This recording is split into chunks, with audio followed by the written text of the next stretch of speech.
Welcome to For the Love of Nature, a podcast where we tell you everything you need to know about nature and probably more than you wanted to know. I'm Fawks, Lapole. And I'm Katy Holloway, and this is episode 5. You know, they said, what was the statistic that if you make it to 7 episodes, you have a podcast that's going to last? So we're at 5, and we're getting there. So we're almost there. So tonight we're going to talk, I keep saying tonight because we record these at night. Today we're talking about crazy nature survival stories. So we have 3 stories for you.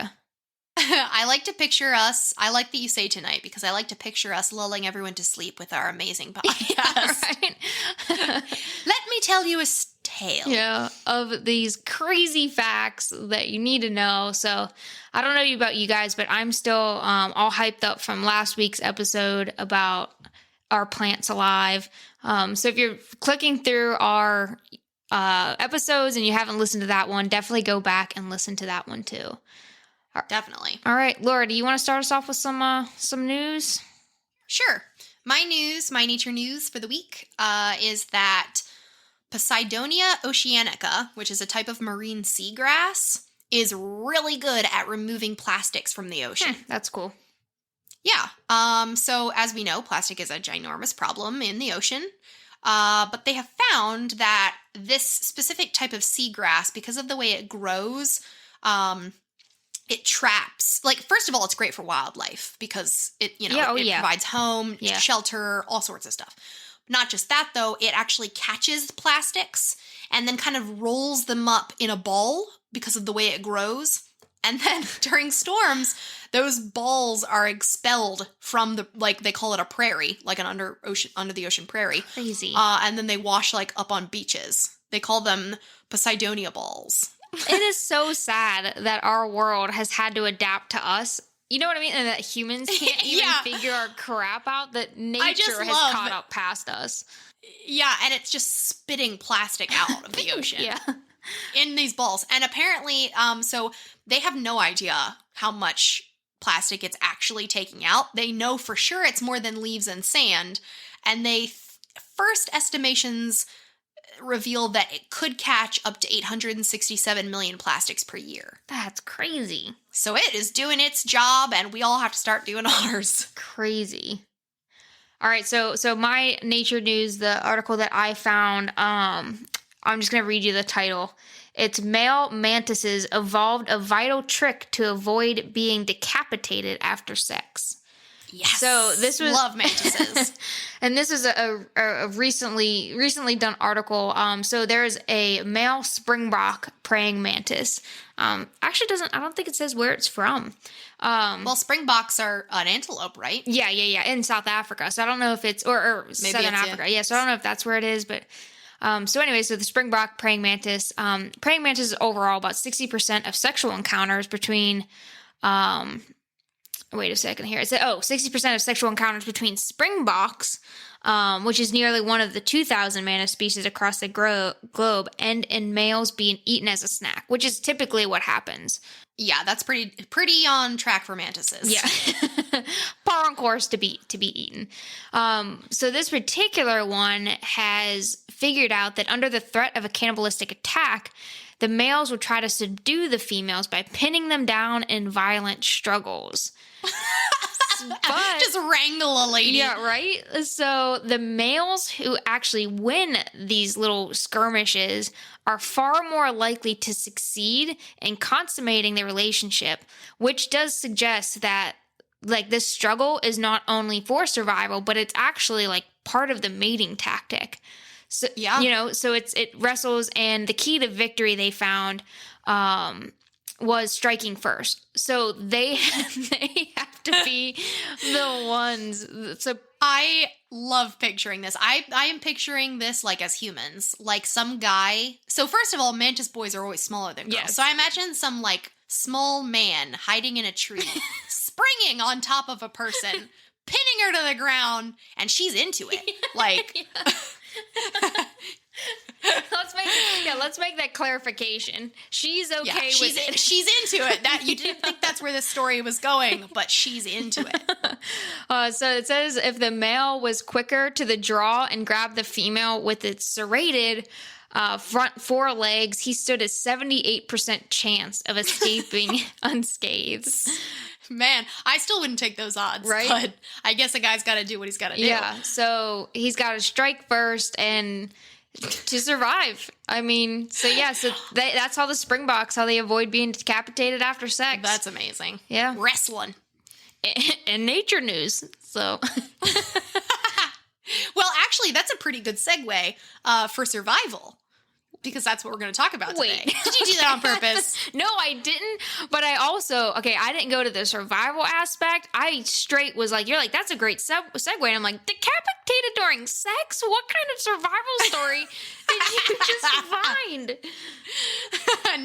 No. I just mean the guy surviving. Okay. So, right, we wanted to talk, I love a good survival story because, it's got a happy ending ultimately for the most part. Somebody at least survived. And what more can you want than a good, I survived nature, the elements, an animal, something. Because I feel like in these cases, there's something about nature survival stories that make me feel like I would have a fighting chance. There's hope for me. Yeah. Right. Whereas in other, in human survival stories, like encounters with murderers and stuff, I don't know. I just feel like. But nature, I can do this. I can handle you. This. I can drink urine, hide inside a camel, and I'm good to go. Absolutely. No, I completely feel like that. I can handle this. I don't know if I could handle all what these people have went through, but we'll see. So my first survival story is the Robertson family. Oh, a family. Okay.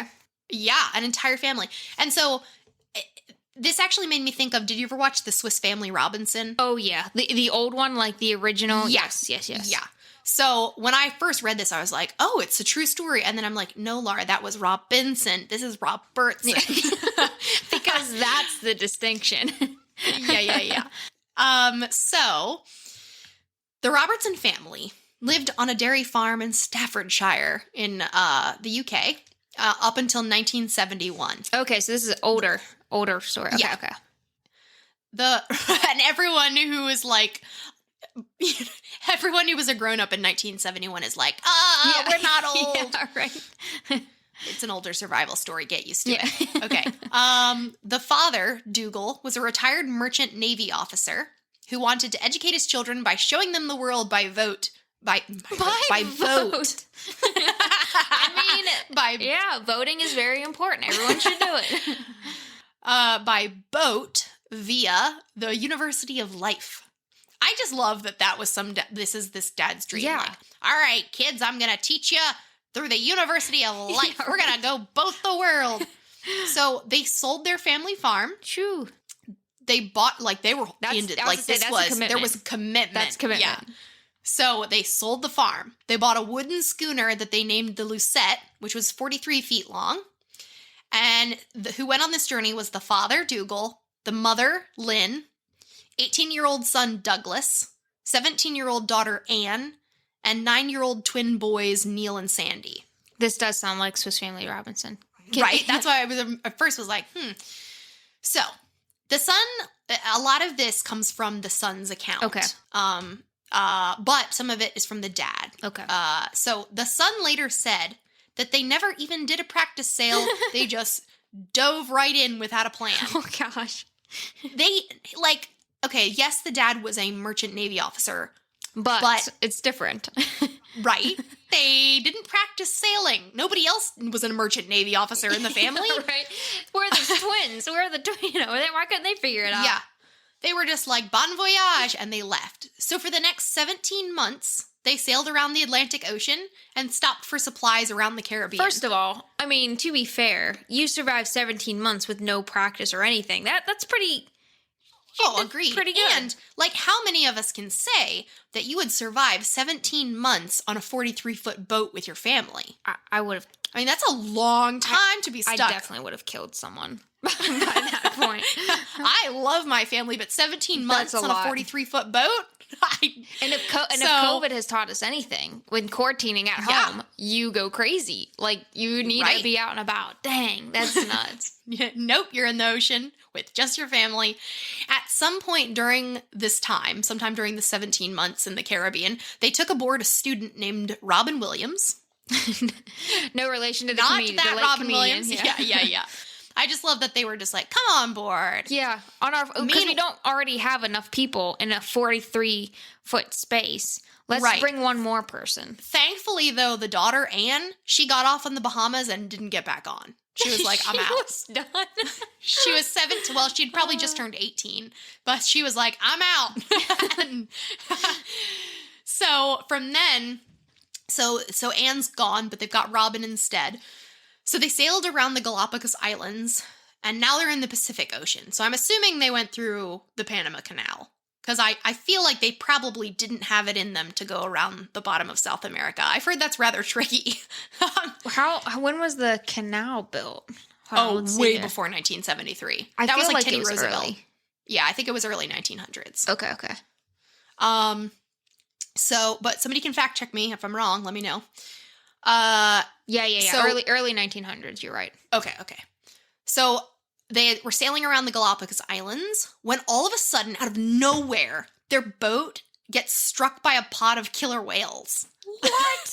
I don't know what the chances are. That's fate. So, you just gotta take it. Yeah. And like whether the whales intended harm or not, like they might have thought that the boat was a whale from below. Who knows? They were teaching their babies to hunt. I don't know. Whether or not they meant to. Let's not judge those killer whales. Yeah. They cracked that boat. Dang. And it immediately started to sink. And so everyone had to abandon ship. So here was their options. Thankfully, they were more prepared than the Titanic. Because that's comforting. They all piled into they had two like safety things. One was an inflatable raft, which was supposed to be able to seat 10 people in a pinch, but really 5 comfortably. And they had a 10-foot dinghy, which is a really tiny wooden lifeboat. Like a traditional lifeboat you're thinking of, that's the dinghy. And then there was a bigger, longer inflatable raft. Yeah. Something you would go floating down the river in, but a little sturdier because it's the ocean. Yeah. So those two they had those and they all piled into them and it all went downhill from there. Oh, no. And so one account says that Dougal the father thought that the best idea would be to sail further into the Pacific in order to hit the equatorial countercurrent, which would push them back towards the Americas. Like, I get that, but at the same time, man, why take that chance? Yeah. I looked at a map, like a current map, to see what they were talking about. And let me tell you, there are 4 major current patterns going on out there in the Pacific. Yeah. The equatorial countercurrent is the most narrow. Yeah, so you got to, for the most part, I mean, you have to be pretty darn good. Yeah. And otherwise, the much bigger currents, so you'd have way more of a likely chance of hitting them, are the North Pacific and the South Pacific gyres. Both would first send you to the other side of the world, like Australia or Japan, before heading back to America. Oh my gosh. So that was one plan. Another account says the sun was the one who had the idea to go further into the Pacific because there was more regular rain and more chance of rescue because of shipping lanes. I wouldn't trust that. You know what? That's such a chance. I know. So the family had enough rations to last 6 days. Oh, that's so short. Right. That's not a long time. And they definitely went through it. After that, it was rainwater and whatever they could catch. The sun says that turtle was their mainstay. They were very creative about it. They drank its blood. They ate its meat. They ate the eggs that were sometimes inside. They would drink the oil that they heated, like the fat they turned into oil, and then drank that to stay warm. And they rubbed the oil on their skin to prevent sunburn and sores. Yeah, because I feel like people forget, like, when you're out in the ocean on that, like, it's hydration, it's getting water, and sunburn. Like, sunburn is so serious because Oh gosh, just protecting yourself from the sun. Yeah. Oh goodness. Yeah. So turtles were the main thing, but they also ate like the contents of shark stomachs, because sometimes there's whole fish in there, like from them eating, um, which is crazy to think about. They would eat the shark though, right? But I think they also like they ate all of it, including the stomach. Okay. Because I was like, if that's what they're looking forward to, I'm like, I feel like you're missing the huge shark you just caught. According to the Sun, they originally had water tanks, like plastic water tanks that were with the life raft. But once they were wrestling a turtle on board, its claws slashed the rope and they floated off. No. So they had those for rainwater. That was on day 23 that happened, that their water, literally they had no more water. Ugh. Thank goodness the mother had trained as a nurse, so she had some survival tips up her sleeve. Her idea was with the fat rubbing on the skin to prevent stuff. Which is smart. Let me tell you, this would be the worst part. So they ran out of water. They had very few options. This boat apparently was leaking, and so there was always water in the bottom. Ugh. Or I guess maybe from the rain, and they didn't bail it. I don't know. Yeah, there was always apparently then it gets water. Soggy, and yeah, you're sitting in it. So that water, though, of course, wouldn't be fit to drink because it's been sitting in the bottom of a boat, where everyone's feet are, like, nasty. Yeah. She knew that they couldn't drink it because it would make them sick. But, and I didn't even know this, apparently, though you can't drink water like that, you can take it as an enema and not get sick. Yes. So they used metal ladder rungs to create an enema. Okay, so the enema is not the worst part. The worst part there is definitely metal ladder rungs. Well, that's, I mean, yeah. Like the actual enema metal ladder rungs. And they didn't have anything else. They didn't have any, you know what I mean? Oh my guess not. Gosh. Metal ladder rungs to take in water. So after 16 days adrift, so I guess this was right before the water left. After 16 days, they had to ditch the inflatable raft and all pile in the 10-foot dinghy. So because it was taking on so much water, I guess? I think. I just think it couldn't handle it. So there are 5 people in a 10-foot dinghy. That's, yeah. By the way, the dinghy had a name. It was called the Edna Mare. Apparently, since there was always water in the boat, they took turns sitting on the dry parts because they were all getting sores from being in the water that often. Yeah. Ugh. So that was 16 days. They all piled in the dinghy. 23 days, they lost their water. And 38 days after... So this is where some accounts are different. It was very hard to pin down a number. But from what I gathered, 38 days after they ditched the raft. So they're at 54 days 54 shipwrecked. days. Okay. 48 days with no rations. They were rescued by a Japanese fishing trawler. So get this. The father had been shipwrecked before. Oh my gosh.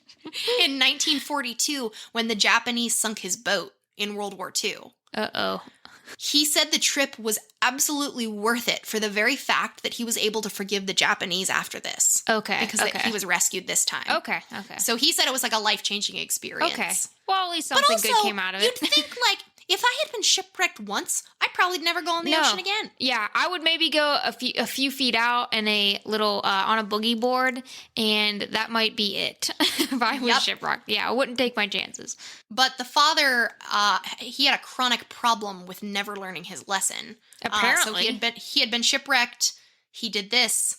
He wrote a book called Survive the Savage Sea, which was actually turned into a movie.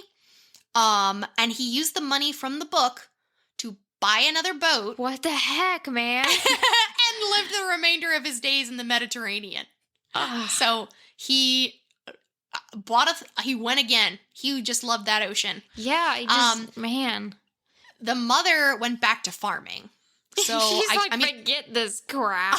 Yep, 54 days shipwreck would ruin any marriage, especially when it really seemed like it was all the husband's fault for the most part. And not only that, but he decided to go back. You know what I mean? Whether screw this. Wherever they split, whether it was before he bought the boat or they split and he's like, you know what? I'm doing this again. And went and got a boat. But yeah, dang, that's nuts. Yeah. And then the oldest son, Douglas, he joined the Navy, which is also crazy to me. Like, he was like, yes, more ocean. Let's do this again. After the Navy, he became an accountant. He also wrote a book called The Last Voyage of the Lucette. He wrote a book, he said that his father didn't give the family enough credit in his book. So, like, he wrote another book giving the family more credit.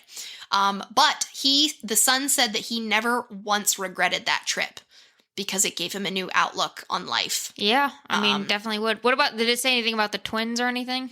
No, I couldn't find anything about them or the daughter. But the lifeboat you can still see because it was donated to the National Maritime Museum in Falmouth, Cornwall. Crazy. So the Edna Mare, that 10-foot dinghy, made it 54 days at sea and saved them. Wow, that is nuts. The end. That's crazy. Yeah, I wouldn't. I already, like, don't trust the ocean. I love it. I am a total water person, but I am always cautious. And I feel like after being lost once at sea, that would be it for me. I would be done. Yeah, I wouldn't risk it again. I don't even consider myself a water person. I would be terrified to go out on a boat for months at a time. No. That's crazy. First storm, I'd be like, Well, we go from the boat to the air. So nice. My incredible nature survivor story is that of 16-year-old Autumn Veach, which happened in 2015. So pretty recently. This story is a bit intense, as most survivor stories are. So trigger warning for fire and accidents with family passing away. If you've ever read the book Hatchet by Gary Paulson, this pretty much is the real life version of us. Almost eerily similar to some extent. That's such an incredible book. Like, that's my brother's all-time favorite book. Every staple book of a middle schooler. I feel like you'll have to read Hatchet.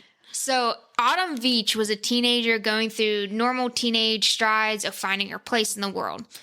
She is from Lyndon, Washington, which is right on the border of U.S. and Canada, like right on the border.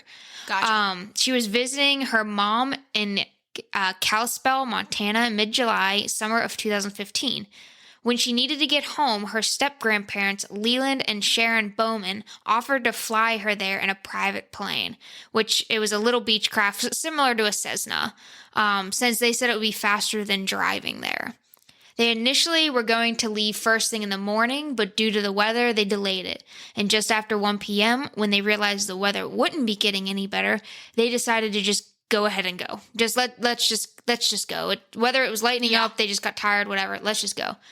So this was Autumn's first time in a small aircraft, which again, I feel like that's like any disaster movie that happens. You're like, this is her first time, like going out. And so the poor weather delayed the flight. You know, it's Autumn's first time. That's just really terrifying. But in this one was real life. It wasn't a movie. So everything was fine to start with. Smooth takeoff. She was texting her friends to let them know she was on her way home. She was posting pictures to social media. And then about 90 minutes into the flight, they hit a little bit of turbulence. And she jokingly texted her boyfriend, "If I die, remember I love you." He did not find that funny. Oh, jeez. Right? Did not find that funny. And about 20 minutes after the text was sent, problems started to arise. So they took off at 1 o'clock. At around 3:21 p.m., the plane just disappeared off the radar. At this point, they are over the North Cascades in northern Washington. So they are so close. Like, they've gone from Montana whole way over to the Northern Cascades. They're very close. They were surrounded by fog and everything was white. Autumn says that her grandparents kept their cool until the GPS shut off, which I feel like I would freak out too. And I feel like that's every grandparent's job, is to, like, they played it cool. Like, it's no big deal. It's fine. We've flown before. It's no big deal.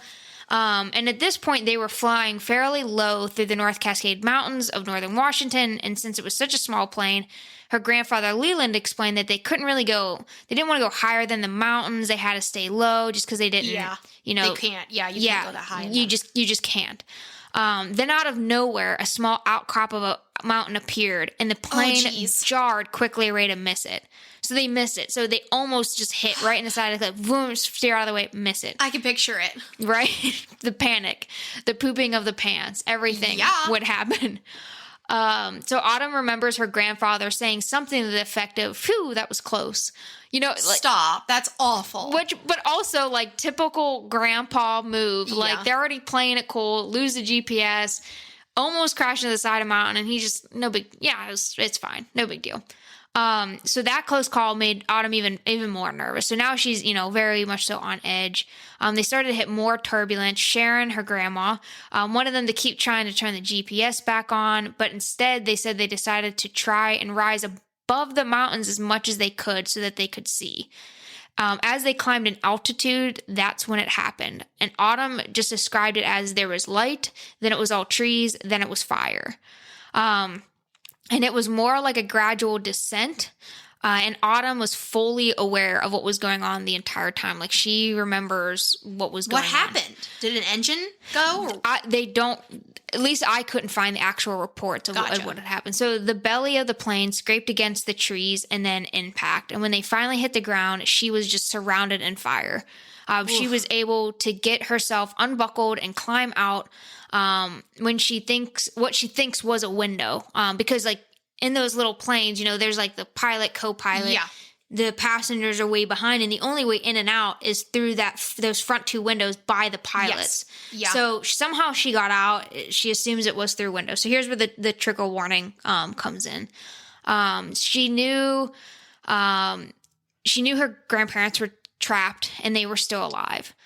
Stop. That's awful. Yeah, she knew she had to help them, and she tried to re-enter the plane to save them. Her grandmother was on the far side of the plane, and there was just no way she could get her out. But she had thought if she could get her grandpa out, then maybe it would be easier to help get her grandma out. But she just couldn't get either of them out, surrounded in flames, and she was just sized. She was a 16-year-old. Just her size, the strength needed to get them out. Both grandparents ended up... they were alive, but just very confused, very disoriented. So it was solely up to her to try and get them out. And she just unfortunately couldn't get them out. And Leland and Sharon Bowman both perished in the fire. Oh my gosh, that's so awful. So she's already like, it's a plane crash. You survived it. Your grandparents have just passed. Like, that right there mentally, to just get past to that next step, that just takes a whole other mental side, mentally challenge of get over that hurdle mentally. Oh, yeah. And especially because, too, that wasn't I woke up and I've survived this crash and no one else has. Yeah. This is they did survive the crash. Yeah. And I couldn't do anything to save them. Yeah. And so for her to just then even get to that next step, and the challenge of getting over that mental hurdle, you just got to give her huge kudos in itself, because that's insane. So this then leaves 16-year-old Autumn by herself. She says she couldn't stay put with the crash. The combinations of her grandparents there, she was just terrified of it, injured. She had to just leave, so she just started running downhill, just pumped with adrenaline. She describes herself of being so full with adrenaline, she really wasn't with it. She was yelling, terrified, and as she was going downhill, an explosion went up behind her. Oh, jeez. So that's like the last of the plane. So I think that's why they never really said anything, because I don't think they really you couldn't tell after that. Yeah. As she's stumbling down the mountain, with, remember, burns on her arms. So, because she burned her arms trying to get in badly, she tumbles off a small cliff. When she lands on her back, this was enough to kind of wake her up and kind of jar her out of, that adrenaline rush, that she can finally slow down and think to herself, okay, this just happened. I need to stop. I can't be running around the woods. I need to slow down here. Thankfully, her and her dad would watch survival shows occasionally. So thank goodness. Right? So this gave her a little bit of knowledge on what she needed to do. Badassery. She needed to go downhill, and she needed to find water. She knew that those were the two things, because she was up on the side of a mountain at this point. She listened at the forest around her, And she thought what she heard was a freeway, so she headed that direction. And it wasn't a freeway, but it was water. So great first step. She followed the water for several hours. She was already soaked head to toe because it's Washington. Everything's damp and wet. And unfortunately, when the banks of the water were impassable, she would cross the water from side to side. Which, if anybody knows anything about survival, this is a huge no, but clearly, it's hard to think whenever you're in the middle of a forest. After a plane crash, it burned everything. Plus, everything around her is wet. She's wet. It's just not a good situation. So eventually, the water turns into a river and nightfall comes. She finds a small ledge above the river to sleep. And that ledge wasn't completely dry, but it was better than laying on a soaking forest floor. Yeah. This is whenever she realizes that crossing the river back and forth was just a horrible idea. And hypothermia and that whole aspect starts to think in. And that's the first time she said she thinks, I'm going to die. She takes off a few of layers of her clothes to lay them out, but it's all cotton, which cotton is the worst thing to wear whenever you're going to be wet because it just doesn't dry. It holds in the cold. It takes hours to dry. Just not a good idea. So she has like a cardigan on over top of it. So she curls up in her cardigan and tries to fall asleep, which was nearly impossible to do. But at least she got enough rest that it helped. She's probably physically exhausted, if not, everything. Mentally. Yeah, just everything exhausted. So as she woke up the next morning, she put the wet clothes back on, and she felt way worse than what she did the day before. Burned hand, soaking, no sleep. She's just given up. So she sits to rest against a conifer tree, fully expecting to die. Like she's just like in pain. I mean, burns alone would just be enough. She does eventually see a rescue helicopter, but couldn't get their attention. So almost in a fit of anger, she thinks to herself, why do I have to die? I'm not going to do this. So she pretty much gets like ticked off with herself. Her teen like reared its head. Yeah. And just like gets mad. Like, this is not going to be the end of me. I'm going to figure this out. And she gets up, and much like the first day, she carries on along the river. As night approached, once again, she found a spot to sleep against the river in a sandy spot. However, unlike the first night, the second night, she was devoured by sand fleas. Oh, right? That's so miserable.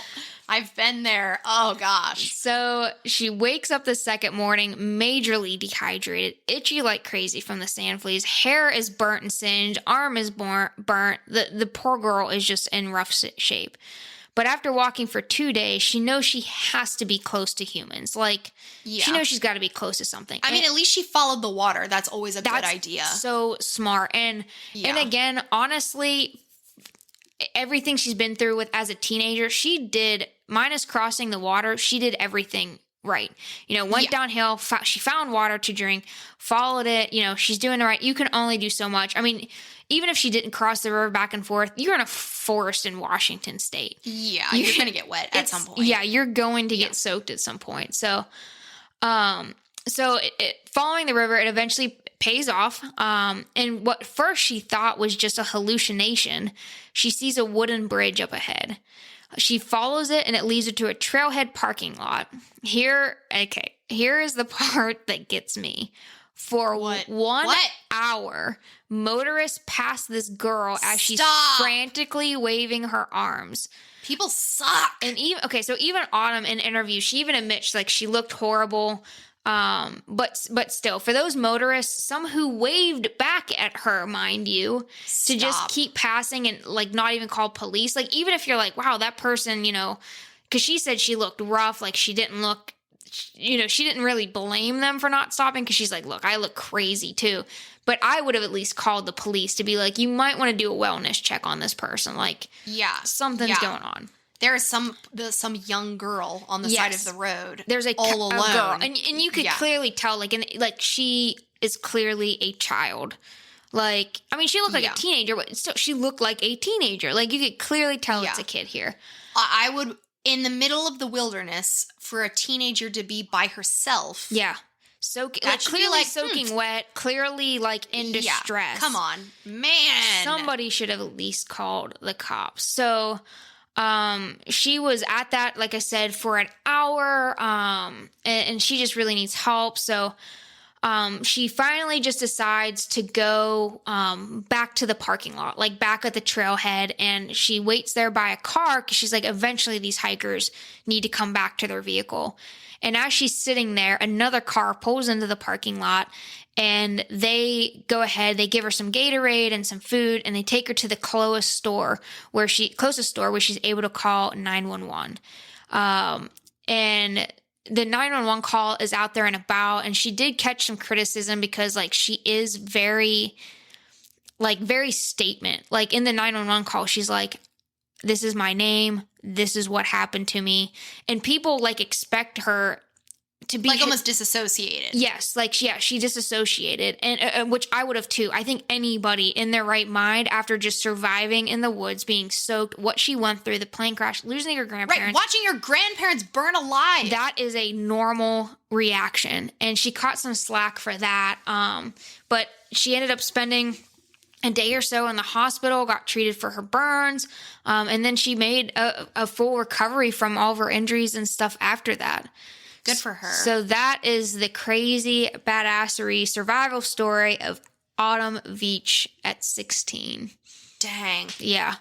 I mean, I hope I would have been like her. Right? And that's what I'm saying. Like, as a kid, like, I always have, like, the survival aspect, the outdoors and stuff like that. But that is a whole other level, like I said before, of mental strength. To have, because you got to decide to keep going. Yeah, to just see that challenge, the mental capabilities you have to get over that is just something that, especially alone. Like with my story, it was a family. Yes. And it would be awful it would be so much worse, I think, to be stranded in the ocean alone. Yes. You know? Yes. Like, at least with your family, maybe you can tell each other, like, we got this, we can keep going, teamwork. blah, blah, blah. Teamwork, people think of different ideas, but yeah, no, she did it by herself. And like I said, just the strength to get over that is it's crazy. It's on a whole other level. Again, I would just hope that if I was in this situation, I would just have at least somewhat of the same mental capacity to be able to push through like she did. So Same. Autumn Veach, badassery survival story. Man, this is the most perfect segue. I'm so glad you chose her because my next person is very similar, actually. Oh, awesome. But from more than 100 years before. Oh, crazy. Yeah. So I'm so disappointed. So not that in a plane. No. but still a young girl who survives alone. Like, okay, here we go. So love this story. Wish so much I had heard this story before. It's the story of Ada Blackjack. So okay, Ada first of all, awesome name. Right? That sounds like you're just going to be kicking butts and taking names anyway. I know, but that was her married name. Okay. Ada Delatuck was born in 1898 in Solomon, Alaska. She was a member of the Inupiat people. However, she was raised by a Methodist minister missionary. Okay. Again, say that one fast. Yeah. and his wife. So they taught her English and domestic skills. Typical whitewashing. Yeah, right. That's what I was just going to say. Yeah. So they didn't teach her any survival skills or any traditions of her people. Oh, that's heartbreaking. Yeah. So at 16, she married Jack Blackjack, which super unoriginal name. Jack Blackjack. Blackjack. Yeah, Mrs. Jack Black, what are you going to name your son? Jack? Yeah. Yeah. Jack Blackjack, who was a dog musher, which is the most Alaskan thing you can be. Heck yes. I think at one point you and I both had obsessions with Iditarod racing. Because Balto, man. Yeah, come on. So she married him at 16, and she had 3 children, but only one of which survived past infancy. Oh, wow. So already a tragic start to life. Jeez. Her a-hole husband abandoned her and his son, leaving her to take care of herself and the son. Goodness. I don't know why. There was no explanation. Just did. So by the time her son Bennett was 5 years old, and this was about the time that the dad left, he was very sick with tuberculosis. Ugh. So this man abandoned them outside of any kind of town or city, and the kid couldn't even walk. She carried him like 50 odd miles to the next town. My gosh. Yeah, Listen, talk about a loser. I have a 5-year-old, and he's heavy enough that I would be like, you are walking yourself. You're walking. Like I would maybe carry him for a bit, but 5-year-olds are heavy. And then if he can't walk, she has to kick. Man, that's crazy. Yeah. Kudos. Mom, that is ultimate mom power right there. This is an ultimate mom story. So at the end of her rope and resources, she has nothing. She has no money. And she was 23 at this point. She joined the Wrangel Island expedition in 1921 for a 1-year contract. So she was hired on to be their cook and seamstress. Okay. So imagine how unheard of it would be at that time for a young woman to go into the wilderness alone with 4 strange men, because that's who the expedition was going to be. Yeah. And apparently all of the Inuit men who were going to originally go as help backed out not long before the expedition left. And it didn't explain why, and I'm really curious. Yeah. My thought is that they probably realized that this trip was not the best planned, and they didn't want any part of it. Yeah. But I don't know. So she signed up for a 1 year. She had to leave Bennett behind. Oh. In some one source said foster care, one source said orphanage. But she vowed that she would return with money. So she was supposed to be getting paid $50 per month, which is about $650 per month today. So, okay.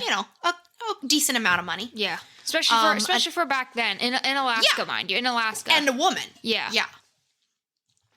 So what was the Wrangel Island like? What was that about? Wrangel Island is in the Arctic Ocean, just north of Siberia. So technically, like more Siberia than Alaska direction. Okay. It's 80 miles long and 30 miles wide. So it's a decent sized island, but not huge or not really that small. It was over the years, it was claimed by multiple countries. Of course, the main two being the United States and Russia. Of course. And so, again, we just have to have a continuing, I'm sorry for mispronunciations, but, Vilhjalmar Stephenson, who was an American, Canadian, Icelandic Arctic explorer. Dang. Yeah. He was Icelandic heritage, but he was like American Canadian by citizenship. I still picture a huge Viking type person. Oh yeah, probably. He was an Arctic explorer, and he had gone on an expedition to Wrangel Island in 1914, but was marooned there for 9 months when the ship was crushed by ice. So he was determined to claim it for Britain. Hold up. So he was by citizen American Canadian, but he wants to claim it for Britain. Yes, but I'm pretty positive that was when Canada was still under British rule. Oh, that makes sense. Duh. Yeah. So he was determined to claim it for Britain.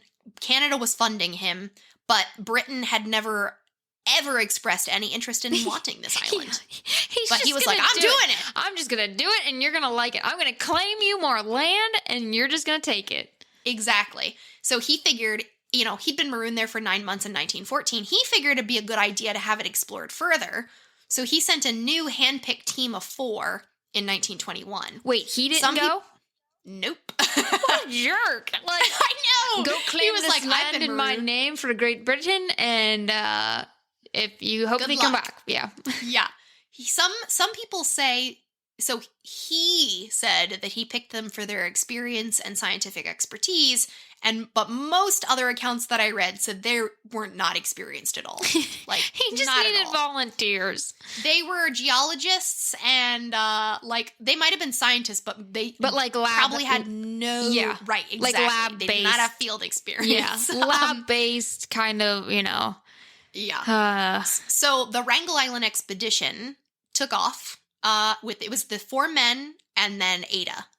So things were pretty good for the first few seasons. They had left in like June, I believe, of 1921. And they were supposed to be there for 1 year and had enough supplies for that time.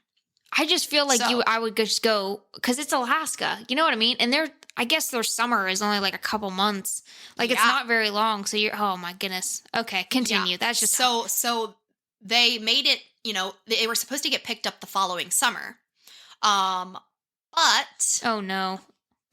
apparently, so they were supposed to get picked up, but apparently something happened with ice, and they probably couldn't be picked up. Yeah, like Stephenson, the guy who had organized this whole thing, didn't have enough money for a relief ship.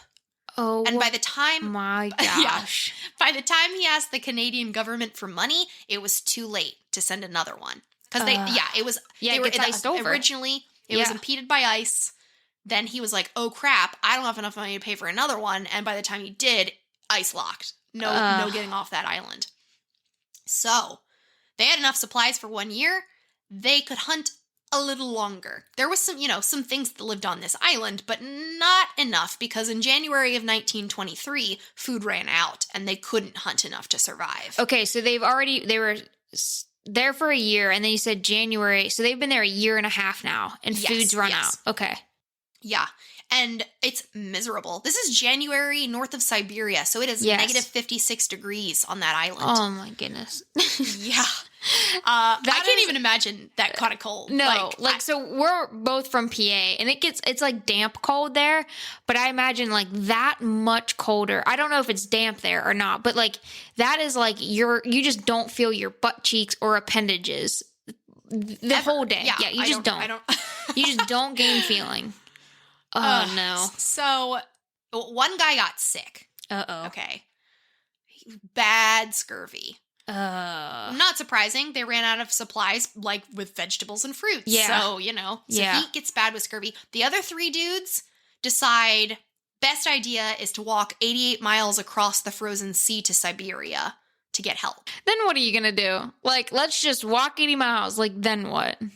They walk 88 miles across, and they leave the man dying of scurvy and Ada, the seamstress and cook, to take care of him, and those men were never seen again. I mean, they probably never made it to Siberia. Who knows? So, or they made it to Siberia, and then they're like, this is nice. You know what I mean? Or they asked for help, and they were like, no, we're not sending help. And knows? What are they supposed to, what are they going to do then? Yeah. Because then you're in Siberia, like, if they say no, then what? You know what I mean? Like, do you just walk back to then... Yeah. For a certain death? You know what I mean? Oh, goodness. Yeah.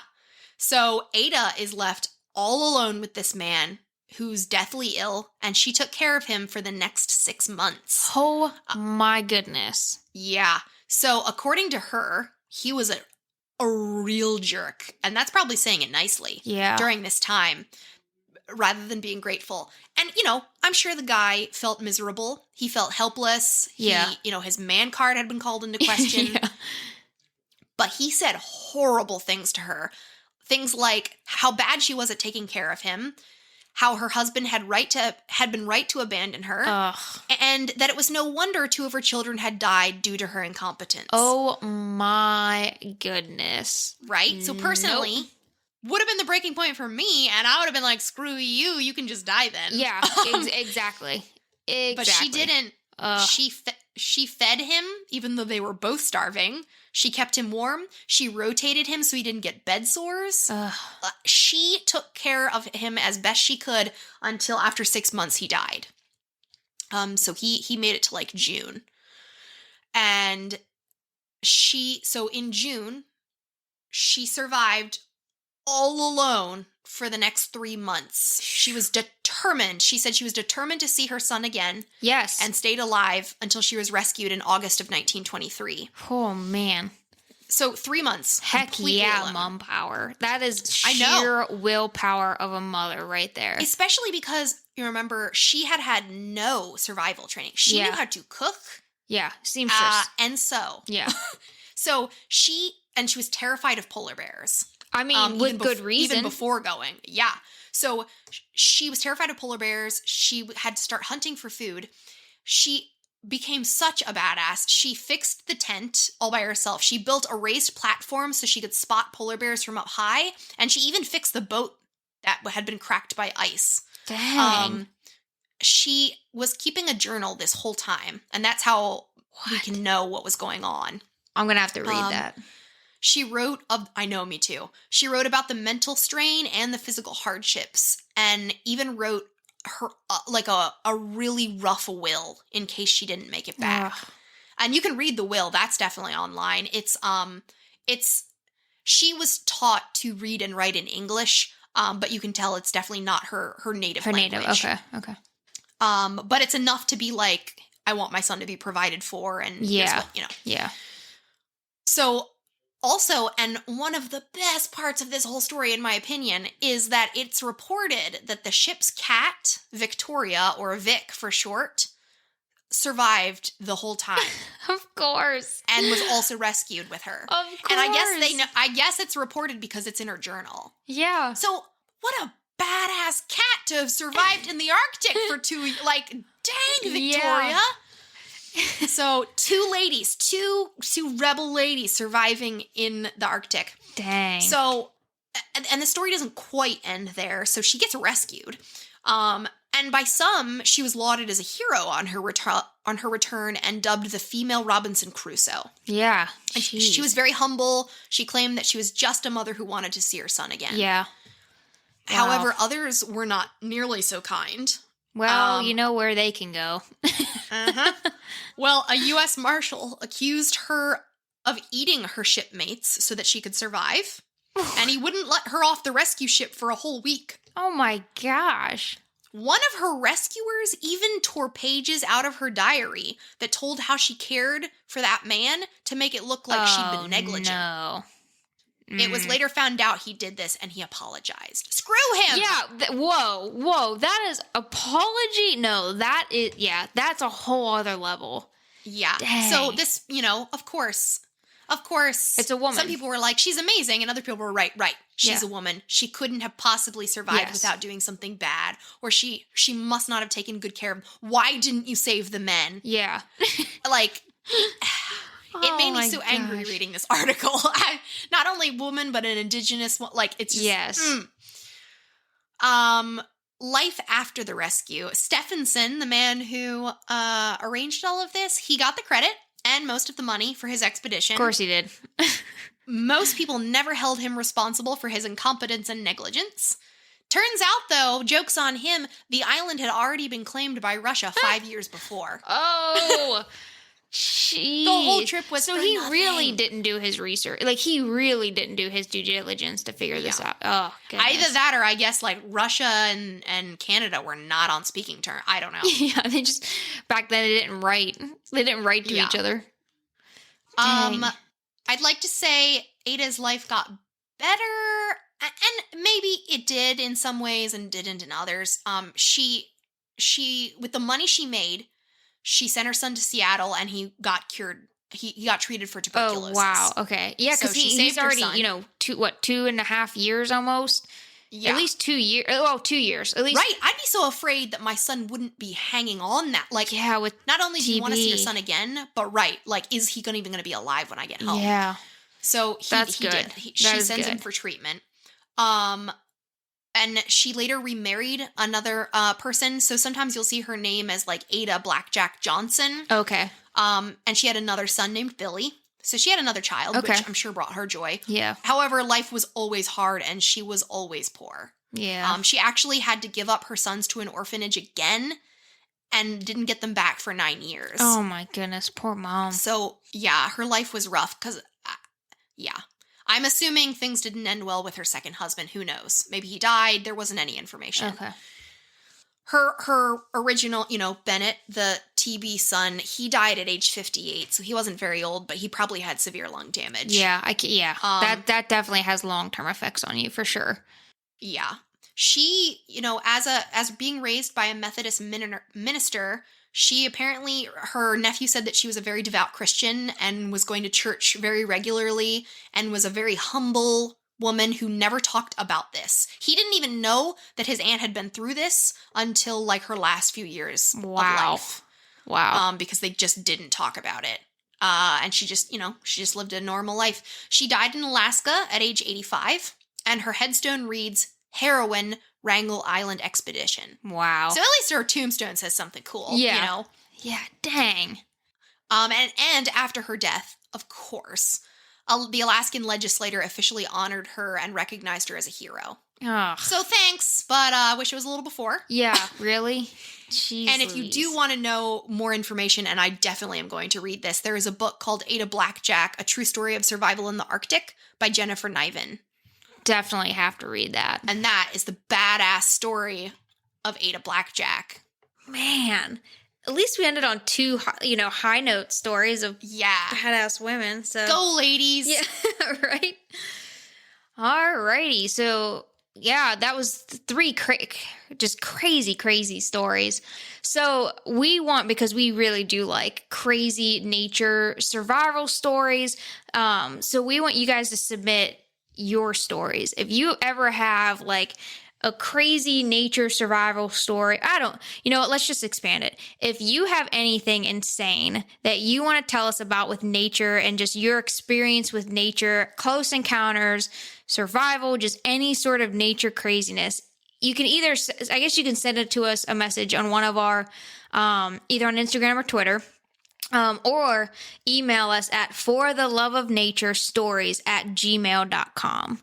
We really want to hear from you guys. We do. I really want to hear some good stories in general, or just crazy yeah, awesome just crazy facts. Nature stuff that you've encountered of any sort. Eventually we'll get a shorter email. But again, that email is fortheloveofnaturestories@gmail.com. Send us any kind of crazy stories, anything related to nature that you feel like we need to know, because we definitely want to hear it. And we might even be doing some mini-sodes where we read some of what you guys share with us, some awesome stories. If we can get a theme going, we'll throw them out there. And I'm sure we're going to revisit this topic of survival again with our own stories, because probably both Katy and I know for sure I don't know how I made it to adulthood in nature. Somehow I'm alive. Alrighty. Thank you guys for listening. Go ahead and hit that subscribe button, and then follow us on our social handles at FTLON, and we will hear you guys. I always want to say, and you'll hear from us next week, which I hope they'll tune in. Yeah. But you guys, we will pop it on another episode next week, so tune in and listen. Catch you guys then.